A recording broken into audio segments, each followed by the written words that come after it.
weekend. I won't be doing the raised beds like I thought I was, but I figured I would take the time to continue discussing swarms. Last video was really long, so I didn't get time to talk about a few things, at least on the back end of how to hang your swarm trap and things like that. First, I want to start with this is what we built last week. So if you go to that video, it's a long video. You can see how this whole thing is completely constructed. This, on the other hand, is my old version I've used. So this is a top bar version. This is the length drop version. So top bar version, you take the lid off. You got the individual bars that come out, and so the bees build right on the tips of these bars. With the length drop, when you use one of these, they say not to use frames, and so this is what a frame looks like. So this is foundationless, and this has a foundation. But you definitely don't want to use this. Basically, you want to give them a cavity that the bees want to build in. So you'd use, if you use frames, which they suggest not to, you'd want to use one of these. So I didn't have a frame in this, and you can kind of see there's some wear on this. I used the plywood lid, there's some rot. This hole in the front, it's a 2-inch hole. I didn't mention that last week. That is what they suggest to attract bees. I prefer 2 1-inch holes to kind of get the same-ish result. Because if you build one this big, you're going to want to cover it with something, so birds and squirrels and things like that can't get in here and make a nest. So if doing it like they say to, and not having any frames in here, basically you have a cutout situation. So swarm would move in, they would start building comb on it, and then you would open it up, and then the combs are just going to be built on top of here. And you would take a knife. If you're going to salvage the combs, you would have to cut each comb off. This is a comb for my top bar, so it's a demonstration. They would have these lined up all through here. I'll show you from the side what they would look like. They'd be like this, a bunch of them. So you have to take a knife, cut that while you have bees all over it, and find one of these foundationless frames, cut it to fit inside of it, and then the common way to do it is get some of these rubber bands. And so you would basically get it to stay, and this is upside down, but just for demonstration purposes. You would do this and hope that the bees build it back and make it solid. So with a top bar version, we're completely cutting that step out. So, like I said, they're given this wide open cavity inside, so there's nothing in here, and they're able to just go to town building on these. So real quick, I want to show you something that helps them, and that is to, some people suggest it when they build top bars anyway, but put a little bit of wax in here. So I have some wax left over from last year, so I'll take you and show you how I put wax on these. Alright, so here's the top bars we made the other week. Last week, and we use glue, but you can also use wax to bind it. But when setting them up as a swarm trap, it's good to have the wax scent on them too. So what I'm going to do is I'm going to boil down this wax that I got last year. Even in my length drop hives right now, I do all foundationless, so I have a lot of wax like this from either dead outs or just harvesting honey. What I did learn: do not use good pots for this. But I am. But I'm going to line it with aluminum foil. So I'm going to put this in here and then put water in it and then boil it, so it won't be hard to clean up. And there's 2 ways you can do it. One, you can kind of spoon it on. There's also a way that I'm going to try that you build kind of a little tray with aluminum foil, dump the wax in there, and then just dip the tips of these, which is what we're going to try today.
So now we have our wax bars.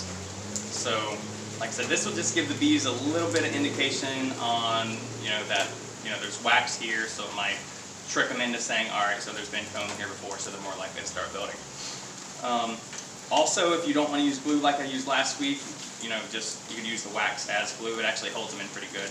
You don't need a lot of strength with these, because the bees, although they start to build the wax here, they'll bridge it down to this bar anyway. So, a couple other things I want to show is, one, if you remember last week, we did the little plywood on the bottom. And the plywood, we left a little room on each side. And I want to show you exactly why I do that with this Langstroth. So, I just used plywood for top and bottom last year. But as you can see, we have a lot of separation on the side. This was a solid board. So whenever that moisture gets inside, it starts to warp it. And the bees aren't going to want to move in that, because it's not very secure. So, I mean, I can stick my fingers in there. And I think that's really important.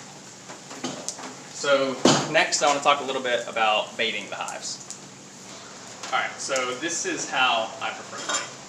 So I use lemongrass essential oil. There's also products you can buy from beekeeping supplies, like I think it's Swarm Commander and things like that. So basically it's something that, I've heard this lemongrass mimics the queen pheromone. I've actually used it in cutouts too, when you're trying to get the bees to go in the box and you don't quite know where the queen is. You put your bee box up, just say the bees are on the ground, put your bee box on the ground, put a couple drops inside the hive you're trying to get them to move into, and sometimes they'll take that scent. But for this purpose, so we take a cotton ball and just a couple drops of this lemongrass essential oil. And you can just do a tiny bit. And the cotton ball will absorb it. It has a pretty good smell, actually. It's not like one of those bad, horrible essential oil smells. And I've seen somebody use this a few years ago, and I can't remember who it was, but they put the cotton ball inside of a Ziploc bag, but you don't zip up the Ziploc bag all the way. What it does is it keeps that lemongrass essential oil from drying out completely, but you still want it open a little bit so that that smell will get out into the hive. And like I said, it's pretty strong. So you would just take this, open up your hive, put it towards the back, and that's essentially how you would bait that. Now, we have the wax on the bars, which is another thing that helps bring in the bees. So you kind of want it, however you can make it smell like a beehive is what you want. Another way to do it is, this is some old brood comb, you can tell because it's dark. So this is, brood comb is what the queen used to lay eggs in. So when beeswax comes out, it's really white like that. And the queen will lay an egg, it'll turn into a larva, and that larva will pupate. And whenever it pupates, it leaves a cocoon behind. And so the darker the comb is, that's the more pupa pupated inside that comb. So why you want this in here, and I got several of these, so you can break it or cut it. So I'm just going to break off a little section and throw it in there. And it's another just indicator that, the bees, the scout bees that come and try to find it, just more indication that, hey, it's a good home site because somebody's been there before. So again, take this, toss it in there, and you're good to go with, that's how I would bait them. Another thing to remember is wax moths love the cocoons.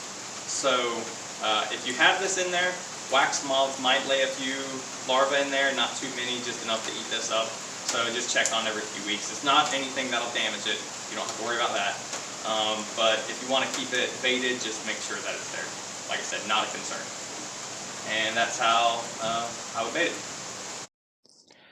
So this is a picture of me looking sad. Keith snapped it when I was trying to figure out how I could show you guys how I hang up swarm traps. The rain kept that from happening tonight, so just a few things to keep in mind. They recommend hanging it from 8 to 10 feet.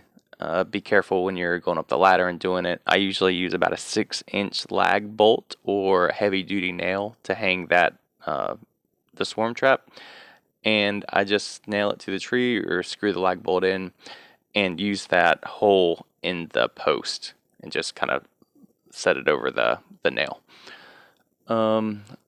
Another thing to keep in mind, try to keep it south facing. So a lot of the storms that roll in this time of year especially roll in from the northwest. So just keeping it south facing will give the bees kind of some extra security that the entrance is safe. In general, people say to do that with your hives anyway. It helps the sun's supposed to hit it first thing in the morning, just to kind of warm up the colony and warm up the bees and get them going early. So just some general tips for how to do it. All right, so next couple projects I have going on. One is these ducks. They just have that little green pool, and they get it really nasty after about a day, and we have to clean it out often. I want to dig a bigger pond for them and have some kind of pump that pumps out from the bottom. It's also my experiment in building a natural pond. So we have some old stuff over here that the previous owners had a pool. So there's still like pool pumps and everything like that. It's heavy duty. So I'm gonna see if we can kind of utilize that to kind of pump through if the pumps are still good. So another reason is over here is where we're gonna do our raised beds, garden beds. So they're gonna be between here and about there. So kind of between this little building we're in and the garage. So the raised beds are for our garden. So we've tried to have a garden in the front, but the deer and turkeys eat it. And now we have dogs and a mini pig in the backyard that will get to it. So we figured raised beds are probably going to be about 2.5 foot tall. And that'll use up all of this crepe myrtle stuff. We also might use some of that for stakes. And we have that giant pile of leaves that we're going to fill it with. And the leaves in those bags over there. We're also going to use the dirt that we dig out for the duck pond, which is why the duck pond is probably going to come first. If you can see over to the side, we have these old palm trees that we got out of the front yard. We tried to burn them, but they just don't happen. Right now they're sitting in that sand spot where that pool used to be. So we're going to roll those palm trees over here, and we're going to use that for some of the filling also. So that's why I say it's kind of a hugelkultur, permaculture mix. I thought I was doing something original, but of course many other people have tried it and have done a better job than what I'm probably going to do. But we're still going to give it a try, and hopefully it works out. So these are the things that we're going to be working on the next few weeks. Plus I also want to have a video that my daughter puts together for her mini pig. So we're going to try to put out these videos once a week just to kind of keep you guys engaged on what's going on this little farm we're trying to build.